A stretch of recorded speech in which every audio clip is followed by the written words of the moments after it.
Amawulire g'okubulankanya kw'ensimbi zino gasangiddwa mu lupapula lw'amawulire lufulumira e Bungereza olwa Daily Mail nga lugamba nti obukadde bwa pawundi 79 bwali buweereddwayo amawanga omuli Ireland, Norway, Denmark ne Sweden.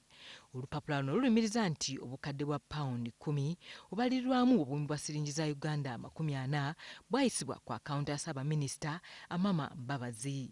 Newaakubadde eza Bungereza zibadde tezigenderamu bwo obukadde bwa pawundi obuna bwe babadde bawaayo basazeewo okubuyimiriza. Okubulankanya kw'ensimbi kwasooka kuzuulibwa gavumenti ya Ireland bwe yategeezebwa ababala ebitabo mu Uganda nti ensimbi zaabula. Minisita w'ensonga z'ebweru mu Ireland Eamon Galmore agamba nti kino tebasobola kukigumiikiriza. Singa amawanga gano gamyumyola nnatti ku buyambi, olwo gavumenti ya Uganda ejja kwalirizibwa okusala ku mbalirira yaayo eyali ekoleddwa. Otusaliddwako kintu ky'amaanyi oba obuyambi obujja okutusalibwako kintu ky'amaanyi. Omuntu yenna bw'okola embalirira n'otegeka emirimu nga bw'ojja ogikola ng'omanyi nti ssente zijja kujja ne zitajja, kikukola bubi. Kitegeeza nti tulina okuddayo ku lupapula kwe tukolera pulaani, tuddemu nate okulaba tunasobola otya okutuukiriza emirimu gyaffe nga ssente ezo tetuziyina.